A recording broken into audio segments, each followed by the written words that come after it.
Coming up on today's episode. When I first started this therapy, I read something somewhere about, what color do you see your future? And my future was black. I didn't see a future. And as I moved through this therapy, the changes, it got a little pastel-y, it got a little lighter. And by the end of the therapy, it was sunlit. Okay, hello everyone, and welcome back to another episode of the Your Head in Mind podcast, where we dive into all things mental health.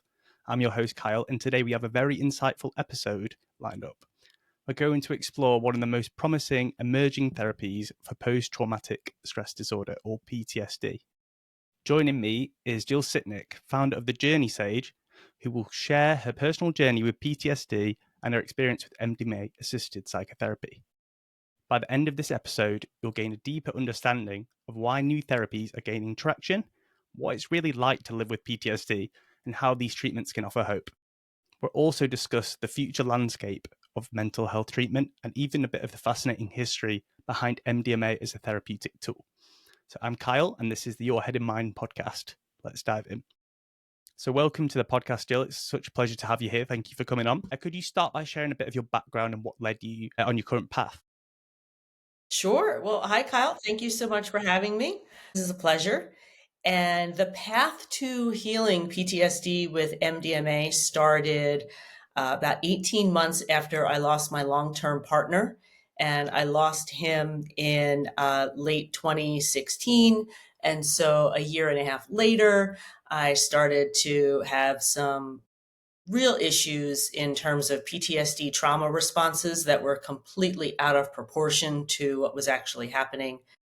Went back to my therapist who helped me with my grief work, who eventually diagnosed me with PTSD, even after I argued with her, and ultimately led me to psychedelic-assisted psychotherapy. After 3 MDMA sessions for PTSD over the course of a year, I no longer qualified for that diagnosis. And talking about what this therapy is and explaining it is one of the reasons why I like chatting with people like you. Yeah, that sounds like such a great positive change that you've been able to have through this type of therapy. So yeah, I'll ask you some more questions about it, but could I just ask you, what really is PTSD? Because so many people, you hear PTSD, but a lot of people might not fully understand what it actually is. What kind of symptoms were you having?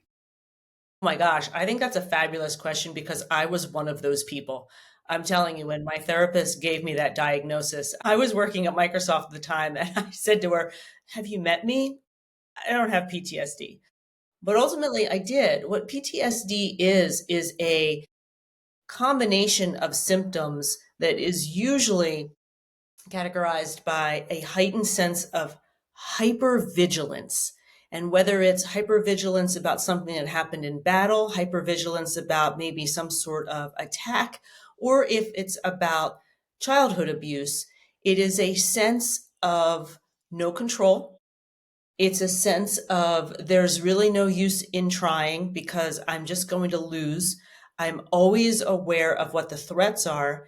And one of the best ways, I mean, obviously you can talk to someone and they can share with you that they're experiencing that. But the other way to know PTSD symptoms is to pay attention to your body. And this is the part that I was completely new to. The scrunched up shoulders up to my ears my entire life, the searing pain in my neck, my upset stomach, the not being able to sleep, the constant overthinking. Those are all symptoms from a physical perspective for someone who's in a PTSD spiral. And unfortunately, for a lot of us, we're in that spiral for so long that we kind of take it for granted and we think that that's the way life is. I kind of had a lot of those symptoms at maybe a 2 or 3 for the majority of my life. When they pumped up to a 10, that's when I was in my therapist's office Mm. saying, I've got a problem. So I guess it's kind of you had maybe had this background kind of PTSD trauma that was triggered by a life event. So it was always kind of there, but certain situations and stresses can kind of bring that out of you. And I guess then you get stuck in a negative kind of cycle behavior where these symptoms can then cause the symptoms again, if you get what I mean. Well, you get into a very limited worldview The trauma is the unresolved trauma. For me, it was unresolved from childhood. And so I'm seeing the world through the perspective of that toddler who was beaten, who had food insecurity, who had housing insecurity. The think of the image of the universe that a toddler who is being neglected and abused versus a toddler who's being cared for, those two toddlers are going to create very different views of the world. And so, as an adult, and my therapist likes to say, we are all children wrapped up in layers. So, as an adult, when I had, this experience at work that was a level 1, but my body made it into a level 10, it was because that inner toddler who didn't see the world as safe was sounding the alarm, you Yeah, know, yeah, major fire. I really fully understand that, and I think it can be a massive issue with a lot of people with unresolved trauma, and when it comes to a stressful event, then that just comes out more, and it makes it harder to deal with certain situations. Yeah. But moving on to my next question, which is, what were some of the key moments or experiences in your life which shaped your perspective on mental health and healing?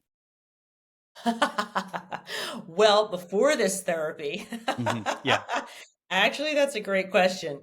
So, my mother was clinically depressed her entire life. She attempted suicide multiple times. My father, it's funny, people who read my memoir, they're kind of like, well, he's definitely a narcissist. He might be a psychopath. He might have a personality disorder. I don't know. What I do know is that I never saw my mother treated successfully.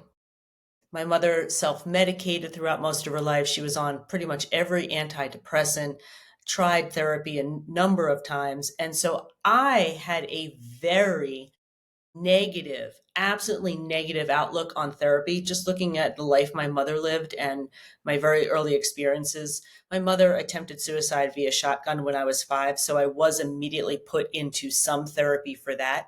So luckily, I never blamed myself for that behavior. And I'm now going to say, and all the other things that were happening in the family, the fear of my father completely made any sort of therapy. I was never going to talk to anybody about what was going on because no adults yeah, had ever helped. So I had a very, very negative view. And then when I lost my partner, Carl, of over 20 years, I was ranting and raving, and friends get grief is really hard. And so I treated myself to therapy. And that's how I yeah. ultimately met the therapist who worked with me with my PTSD symptoms. Okay, I'm really sorry to hear about what's happened with your life, but I guess it's always nice to look at the positive spin on the place where you are now. And did you ever think when you were in that place that you could feel how you do now? Absolutely not. Absolutely not. And I think it's a really important thing for everybody to realize that they're looking at the highlight reel right now. I sometimes get feedback, well, you're so put together, you got a great life. And I said, yes. There's no way I could do podcast interviews about healing PTSD when I was in the midst of PTSD. So I just want to remind everybody, you're seeing the highlight reel. You're seeing after years Mm, of work. yeah, I fully relate to that. I could never have seen myself hosting a podcast or doing anything like this. And I've obviously been on quite a big journey with my mental health as well. And it's so nice to look back. And sometimes you think, oh, I'm not as good as I could be. But then when you reflect back and you see the changes that you've made, it's really something to be proud of and happy with. But moving on to the next question, how did your experiences with PTSD impact your daily life and relationships before you had the healing journey of MDMA-assisted psychotherapy? Well, I'll tell you, I'm very lucky. I've got a very supportive group of friends. At the time, I was dating somebody who was lovely. It was all me. It was all my functionality at work. It was my internal, how do I say this? I was losing the motivation to live because this work thing happened. It was a 1 out of a 10. I treated it like it was a 10. My body starts flipping out. All of the safety nets that I've set up as an adult because of a childhood with rugs being ripped out. So I had plan A, plan B, plan C, keep going through the whole alphabet. And I still didn't feel safe. I was 1,000% sure I was going to lose my job, my house. I was going to be living in my car, Yeah. all the way back to poverty when I was a child. None of those things were going to happen. But like, I'm pointing In to my head. your brain was having these defensive mechanisms, so you always kind of felt on edge. Is that right? Well, my brain, my cognitive thinking knew those things can't happen. My Mm. body, absolutely, it can happen tomorrow. And that intense fear, if you're running, it's like running a race with a rucksack on your back that's really heavy, and you're never getting to the finish line, and there's something coming after you that is going to hurt you. The never endingness of it is what made me get suicidal, because I was just like, if all of my plans, if everything I've done in adulthood isn't enough, then I'm done. I'm out. I can't live the rest of my life feeling this way. Yeah, I fully agree with you on that. I've had suicidal thoughts many times. People will often say, it's selfish, or how could you feel like that? But until you've actually experienced it and you think nothing will ever get better, you think it's better off. If you were dead, if you were sick and you thought, I'm never going to get better, I think that's pretty normal, to be honest. Hmm. It's actually a pretty common refrain from people who talk about PTSD and suicidal tendencies. They just can't find a way out. Yeah, yeah. So the next question is, so for those who are unfamiliar with MDMA-assisted psychotherapy, and I imagine in the UK that's going to be a lot of people. So can you explain how it works and what sets it apart from like traditional therapy or traditional treatments? Yep. So Yeah. MDMA is an abbreviation for a big, long, giant word that I cannot pronounce. Most people will recognize MDMA as the street names ecstasy or Molly. Okay. But I always warn people that my therapy was complete medical grade MDMA, wasn't cut with anything or anything of that sort. Now, the reason why MDMA is often at raves or clubs or at parties is because it's a heart opener. It is not a psychedelic that gives you beautiful images. It's a psychedelic that increases your own ability to empathize. It encourages connection. It's more of a, I'd like to call it more of a relational psychedelic. And so, in a clinical procedure with months of preparation, months of talk therapy, and then the procedure day. And MDMA being a psychedelic, it's a full day. A psychedelic journey can be anywhere from 5 to 8 hours. So for a trauma patient during that day with the psychedelic, what it does is the psychedelic, and I'm putting my hands on my shoulders for people who are just listening, it calms the body down. It takes the shoulders away from your ears. It gives you more empathy towards yourself. It's basically releasing a bunch of serotonin in your brain. Serotonin is the feel happy chemical. And so by releasing that pretty strong amount of serotonin as a patient, you're more willing to share, have compassion for you, for other people, have empathy. And to give a real world example, my very first MDMA journey with my therapist and my guide, male and female, in the room with me, for the very first time, I was able to verbalize that I knew beyond a shadow of a doubt that if my father was in the room with me, he'd have his hands around my neck and try to kill me. And so, what the MDMA does, in addition to the serotonin, it actually calms down the amygdala too, the amygdala being our internal fire alarm. So, that fire alarm was turned off. The serotonin is in my system. I'm connecting more with my doctors. I'm feeling safe with them. And most important, to a certain extent, my doctors didn't poo poo me. Oh, is your father? He would never do that. No, they listened. MDMA calms the body and the fear so that they can start to address things. Yeah. So MDMA is empathogen. It helps people open up. I've taken MDMA many times recreationally, and I know the effect that it has. You really do connect with others in a way you would never have done before. Um, so it'd be really interesting for me to see how that would work in therapy. I've had therapy quite a few times, and sometimes it can be a bit hard to open up. You do have these walls up or barriers that maybe this kind of therapy could help to break down and share and get kind of to the root cause of the problem. And I'd also like to share. Done a bit of research into the history of MDMA usage before the underground scene came along. So it was actually originally developed as a byproduct from a hunger suppressant drug, and by Merck. This is years ago, and Early 1900s. yes, and its first usage was by a guy, and he noted its effects and compared it to a low calorie martini. And I'll provide the links and sources to these afterwards. But it was then kind of explored in the 60s as a tool for therapy. And actually, one of its original street names was Therapy, because of its uses in pathogen and how it could be used during therapy to connect to the patient more. And Yeah. obviously, with time, has grown a massive underground culture, and it's restrictions have been put on there. But a lot of the research that was done about the toxicity of MDMA was actually, some of it was not falsified but biased. Wrong chemical. Yes, it was even the wrong chemical, which I read was they actually used methamphetamine, not MDMA. So Yeah, yeah, so there's a famous study out there about the toxicity of mm, MDMA, which still has not been taken down, even though it's yeah, been refuted that the people running the trial didn't use MDMA.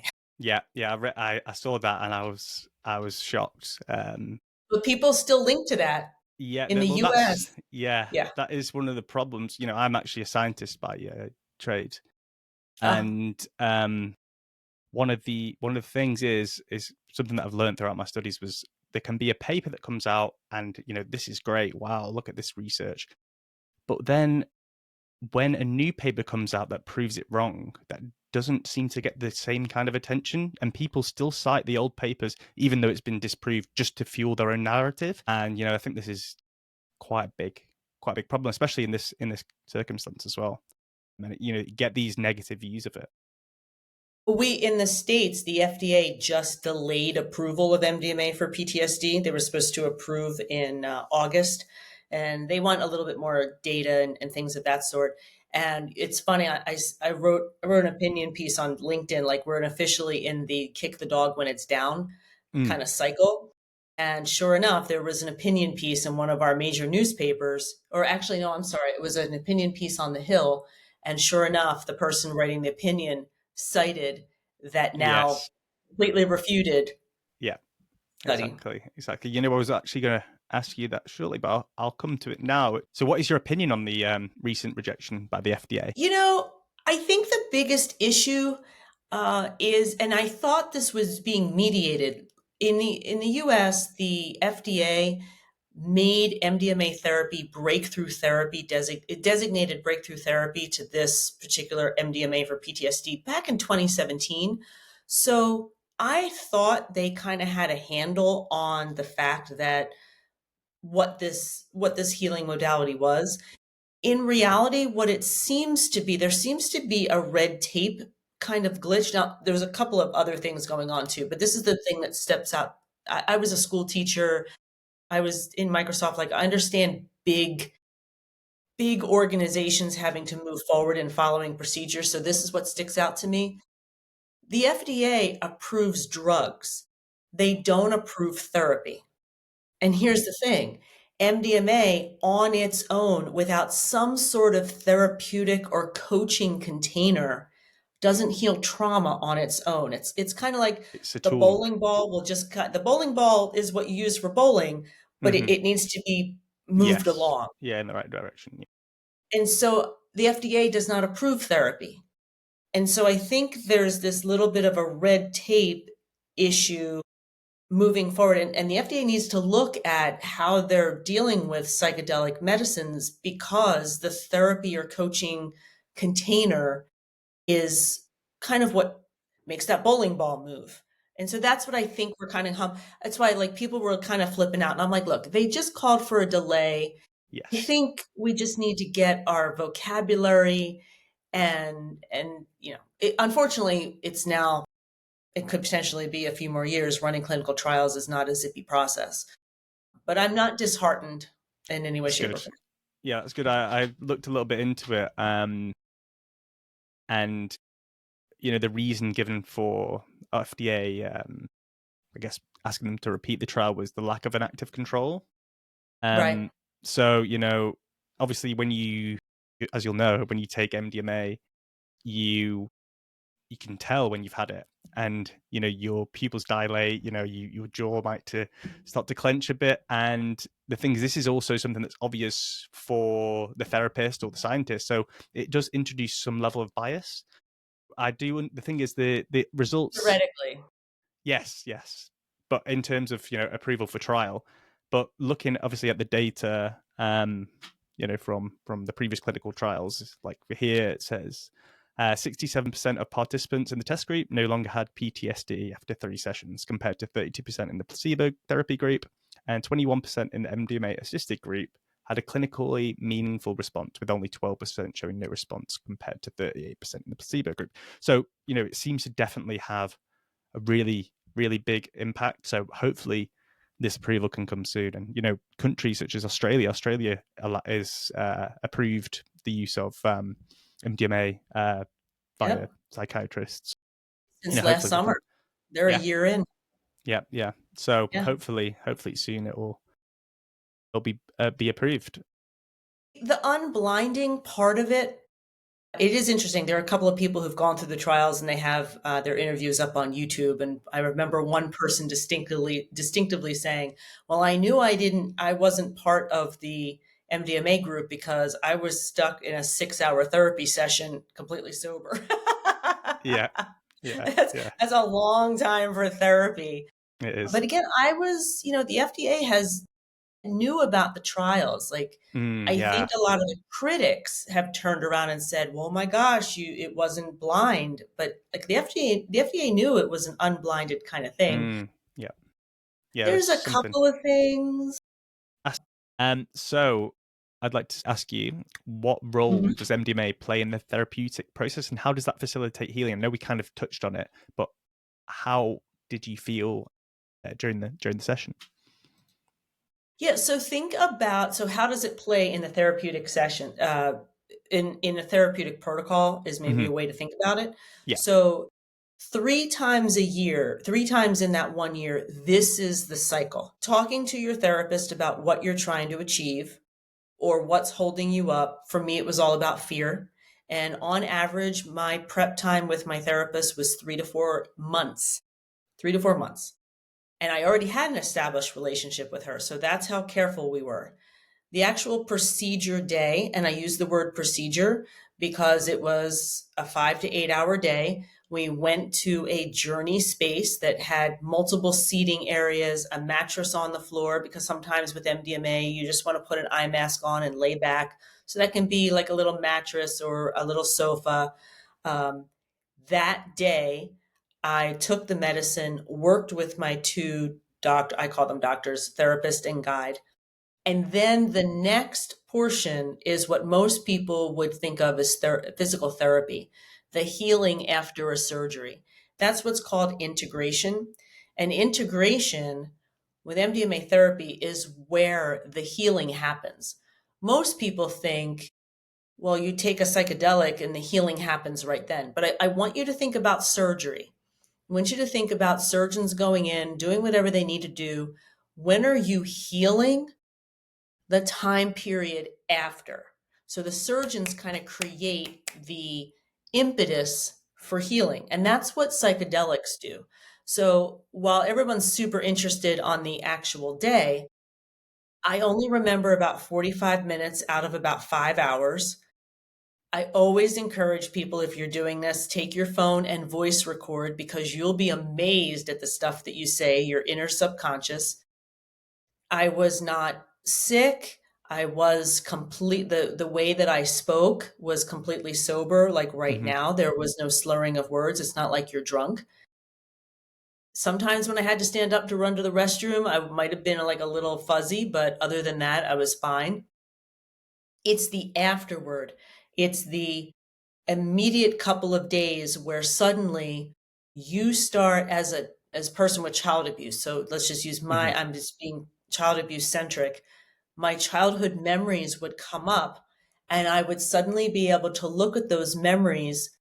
My mother shooting herself when I was 5, getting kicked out of my family's houses at different times, getting beaten by my father. I was able to look at those memories without my amygdala freaking out, without the fear response. And I could look at those memories from an adult perspective versus the toddler or child perspective where those memories were created. And the healing happens with, oh my gosh, that 3-year-old, the universe is not against that 3-year-old. I don't need to be scared of everything. My father was the jerk who beat me. Hmm. My mother wasn't trying to abandon me. I wasn't a bad kid. I wasn't a mean kid. She was trying to escape my father. So those reframes, that's where the healing of trauma takes place and how it looks. How'd I do? Did I answer the question? Yes, yeah, definitely. But I'm also really interested on like the therapy. Like, did they probe you for questions? Did they ask you specific things, or did you kind of open up? Yeah. So one of the hiccups in the clinical trials is that talk therapy might be a little bit directive. Your therapist might say, "What do you want to talk about today?" and might give a little bit of guidance. The therapy within my MDMA experience and the MAPS protocol, MAPS.org, the Multidisciplinary Mhm. Association of Psychedelic Studies, the folks who ran the clinical trials, it's very much a patient centered modality. My doctor and my therapist and guide, they were empathetic witnesses. They only kind of guided the session if I said something completely wrong, like I didn't deserve to be born. That's what came out. And so that's when there was a bit of guiding. But most of the time, they were receptive listeners because, again, the healing doesn't happen in the moment. Yeah. The calmness, the safety of being with other people, the sharing of some of these memories, but it's after the fact that the healing actually works. And so therapy, it's one of the issues that the FDA was like, well, which therapy modality did you Yeah. use? And they're like, well, we were empathetic witnesses, and that's very, Mm. very new because that doesn't work unless you're in an enhanced state. Yes, that's true. Do you know what the dosage of MDMA was that you received? I don't really talk about my dosages because I don't Okay, want anybody to I say, only "Oh, copy Jill it. did this."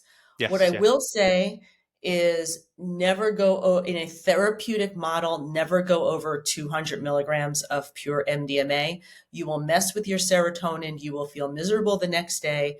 People on Reddit will have outrageous stories of milligrams that they've used. Do not pay attention to them in a therapeutic model. So, what was the most surprising or unexpected aspect of the journey with MDMA-assisted psychotherapy? That it worked. Yeah. Did you go into it? Did you go into it having not much hope, or were you hopeful? Or No. okay, That's a great question. I don't know if I've gotten that question before. Yeah, even the day I did it out of desperation. I had been in talk therapy for several months with my trusted therapist, and my symptoms were not subsiding. I tried Wellbutrin, my symptoms were not subsiding.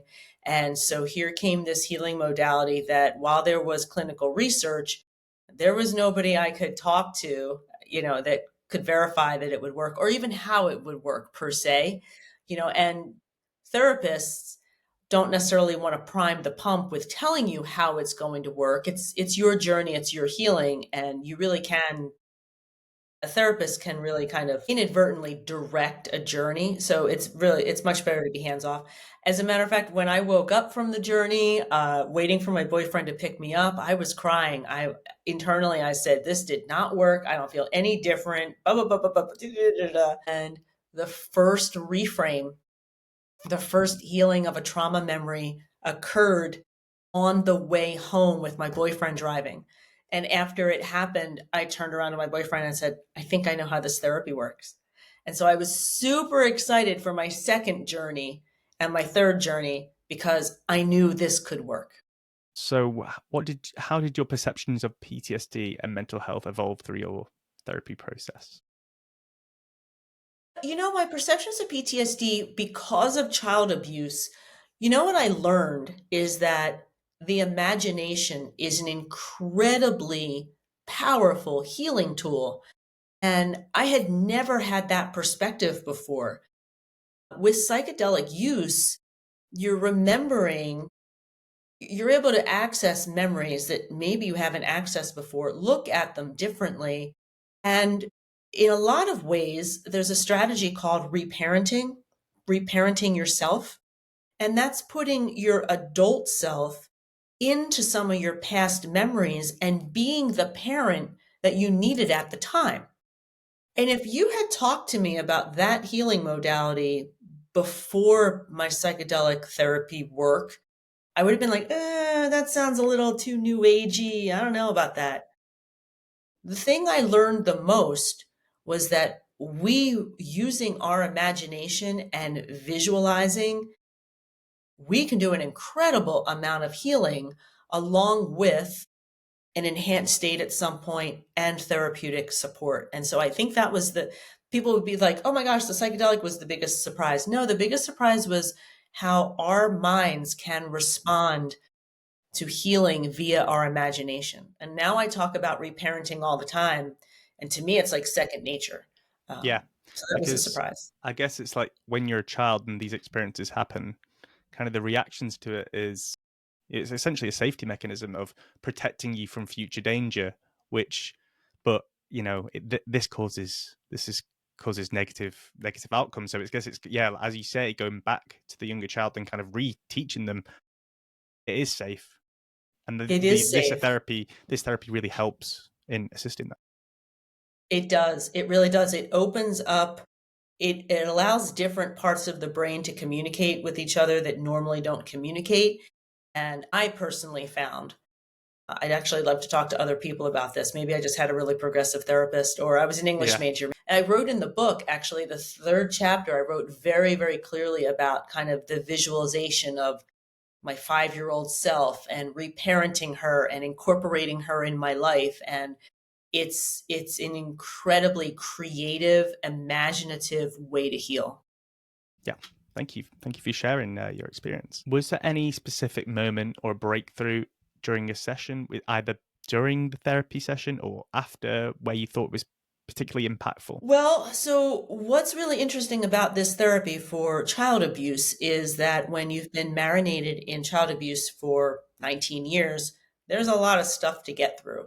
And so the first journey is usually about safety. And everybody, I'm saying journey instead of trip because journey is usually used therapeutically and trip is used recreationally. And so the first journey is usually about safety because coming from a trauma background, I'm always a scared. The second journey, I was pumped. I was like, oh, let's keep on going. I know there's more stuff because I was still scared. I was still in that PTSD. We had only think of it like a can of soda. I had only had like the top third in my first journey. There was still more to deal with. That was a terrible analogy. Bear with me on that one.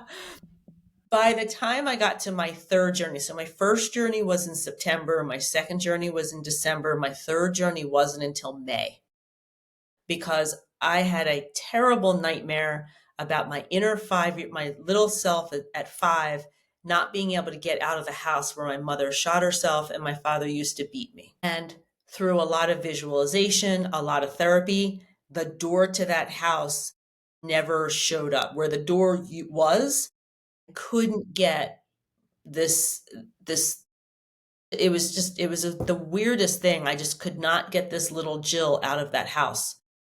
Fast forward to the journey. My doctor said, look, there's obviously a block here. We're going to use MDMA. Are you willing to use a little bit of psilocybin or magic mushrooms if we can't get little Jill out of that house? And I was like, no, absolutely. And I had never had any experience with magic mushrooms. But at this point, I just trusted my doctors. And so that's what happened. About 2.5 hours into the journey, we had identified that trapped little girl who was terrified of everything outside of her bedroom. And my doctors gave me a very low dose of psilocybin, like 2 little tiny mushrooms. It's called a hippie flip out in the world. I don't know what it's called therapeutically, but that's That's the recreational term. And what it did, the MDMA relaxed my system. The mushrooms created a visual of my house actually imploding outward. I always say it was like a blooming onion. It just kind of like dissipated, and I was like kind of standing on top of it while it was disappearing, and I found myself in a little garden. And that visual was so incredibly important because that meant all the fear that was driving the PTSD was that little 5-year-old who was terrified of life, and she was free of that house. Yeah, it's And if just this yeah. sounds woo-wooey to you, Oh, it doesn't to me. if it sounds woo-wooey to any of the audience folks out there, remember, we are, as adults, we are children wrapped in layers. And if you're having some symptoms that are not helpful, or if you're having some behaviors that are not helpful, 9 times out of 10, it could be related to something happening in childhood. My PTSD symptoms were because of an inner 5-year-old that felt trapped in that house where she was terrified. Yeah, I think it is just so fascinating that the way the brain works, and I'm sure there's going to be so much more research that comes out about all different kinds of future therapies, from not just from a therapeutic standpoint, just understanding the workings of the mind. How did your life change after after you went on these journeys and you no longer qualified for a PTSD diagnosis? How did that change you? Joy. So, the goal of this kind of work is not to immediately be happy, you know? It is to create the ability to feel joy and to feel happiness. And for me, I'll give you the best example. When I first started this therapy, I read something somewhere about, what color do you see your future? And my future was black. I didn't see a future. And as I moved through this therapy, the changes, it got a little pastelly, it got a little lighter. And by the end of the therapy, it was sunlit. My future was sunlit. And so when you're really depressed, really anxious in a PTSD storm, you don't have the capacity to feel joy. You can certainly act like it. You can absolutely put on the smile, but internally it's not there. And so that's the biggest difference. It's the ability to feel happiness, the ability to feel joy. Yes, I was going to say, there's a big difference between surviving and thriving. So, before you just surviving every day, trying to get through. And now, would you say you feel like you're more thriving? You're enjoying your life. You can do the things you never thought you could do. Right. Yeah. It's the ability to say, I'm going to do something because it brings me joy. And that was not a part of the calculation, unfortunately, for a lot of my life, but especially during that healing that PTSD. Yeah. Would you say that's some of the motivation, why you've started the journey sage, to teach more people about MDMA assisted psychotherapy? I feel incredibly privileged. I fell into this therapy. I had the funds to pay for this therapy. And I know even some of my closest friends didn't understand it. And I was at a time in my life where I could take a little bit of a career break. And I was an English teacher way back in the day. I always knew there was a Hmm. book in me. And that's what basically happened. I just kind of said, I've had this beautiful privilege, and it would not that it would go to waste with only helping me in my life, but I have this creative side that, by the way, healing the PTSD totally skyrocketed the creativity side. And I said, I think it's really important, especially with all the FDA trials and da da da, that people hear from a patient. I'm not a researcher. I'm not going to tell you about the amount of serotonin in your brain, but I am going to tell you you need to prepare.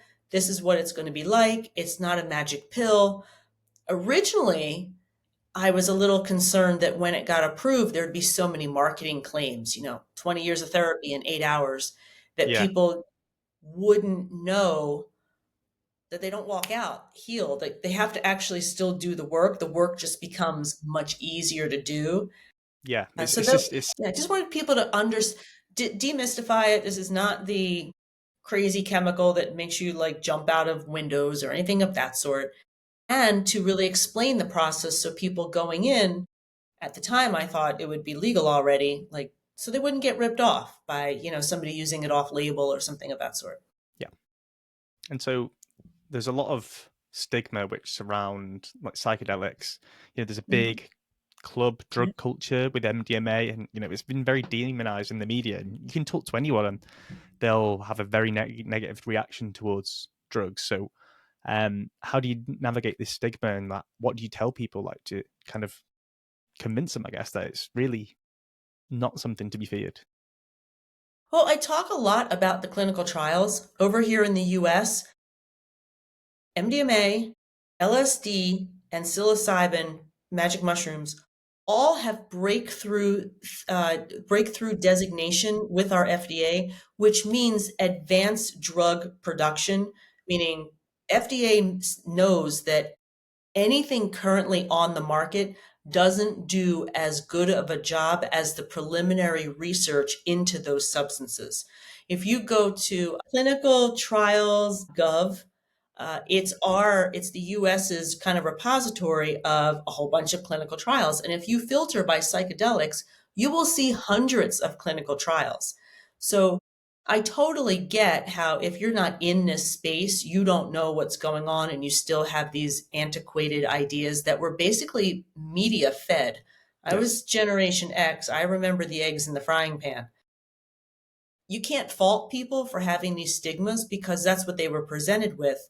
And what I encourage people to do, especially if they have, if them or themselves, I'm sorry, themselves or a loved one is suffering from depression, PTSD, anxiety, go look at the clinical trials that are happening.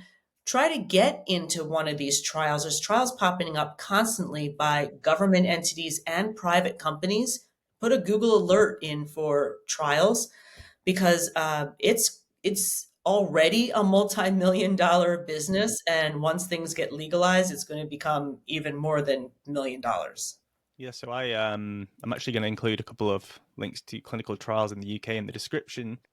I recently signed up for a clinical trial, but I have asthma, so I wasn't eligible, which is for a psilocybin-like compound.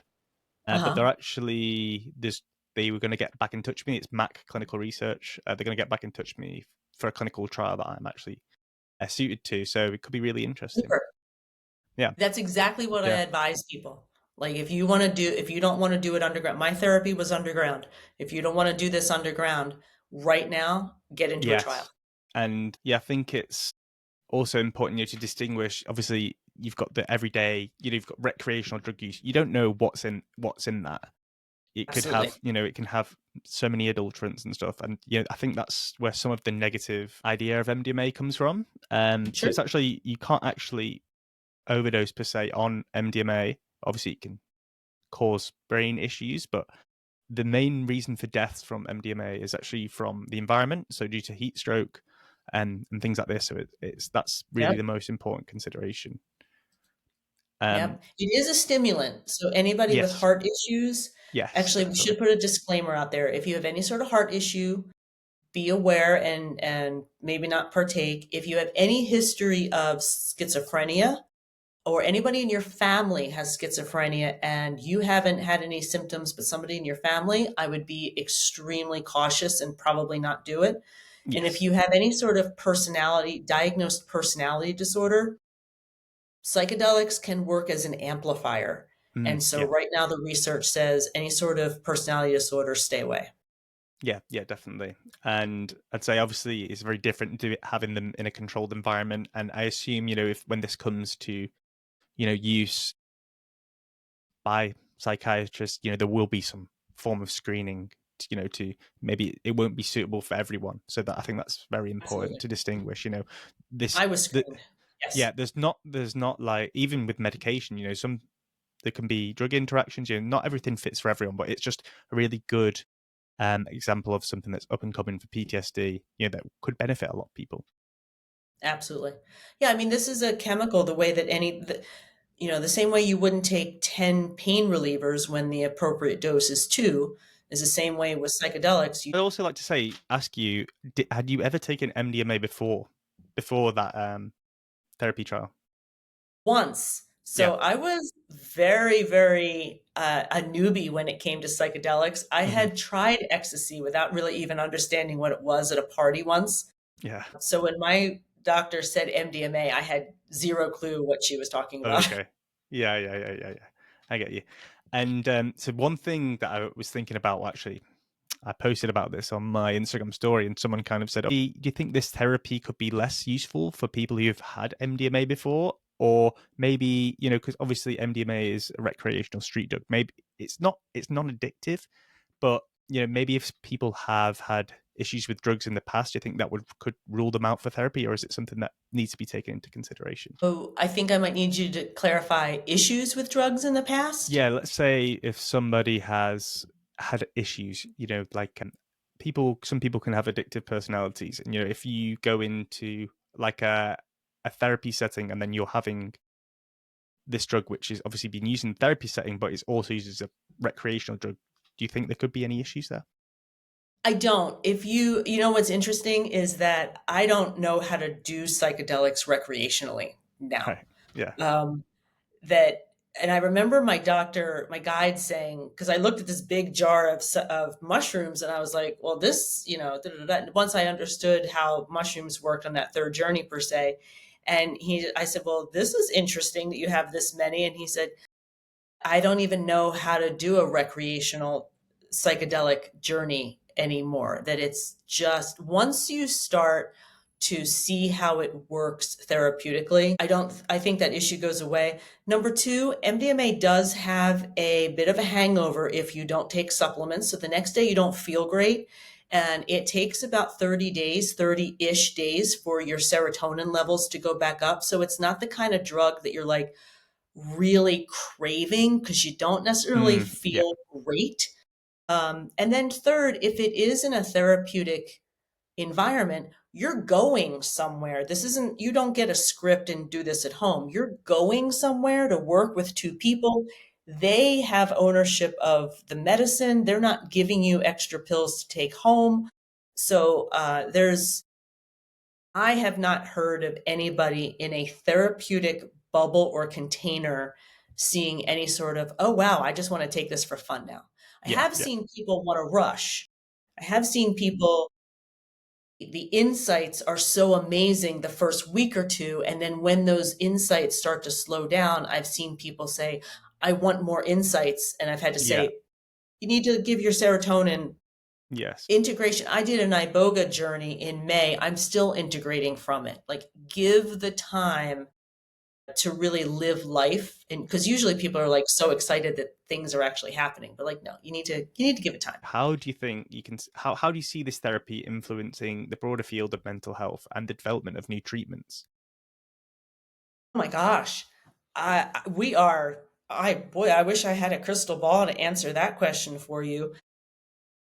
We are at the beginning of there's a phrase I use when I'm starting a project. I'm at the beginning of the mountain. Like, I'm literally just looking up the hill. And that's kind of, maybe we've taken a step or two up the mountain, but there's just so much research. What the big companies are doing is they're trying to isolate different psychedelic components to reduce the amount of the journey time to make it more palatable for insurance. They're trying to work on different ways, like putting a patch on versus taking mushrooms internally, because some people can't handle mushrooms internally. Yeah, Like, it it makes people nauseous sometimes. makes people nauseous. So can that same medicine be delivered via a skin patch? And I'm just using that as an example. Yeah. Like, Yeah. what companies are doing, they're looking at the ways that it can be distributed, decreasing the amount of time of journeys. Does that work? Is that detrimental?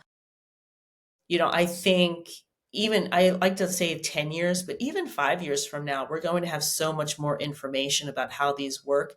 And if, as a society, as a global society, I think it would be a huge detriment to us as people if we don't start embracing these medications that can dramatically change lives. Yeah, I think that we're almost going through like a mental health revolution in the sense of there's so much more attention and also obviously new therapies that are coming out. And I think it will help like people like yourselves helping to destigmatize it, and that just that will help obviously attract more funding for more Right. drugs and more therapies to come to the market, and then it's just a positive cycle of exponential growth of new exploration and funding. Right. I mean, this industry is estimated in the billions within the next 5 years.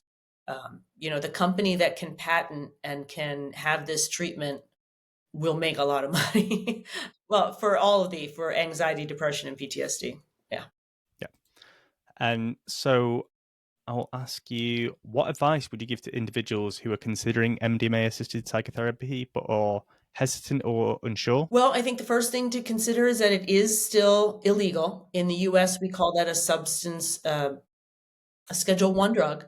So right now, unless you get into a trial, you are using the underground, so you need to be comfortable with that. And a lot of people, that's automatically a no-brainer. They're not going to do it, and that's fine.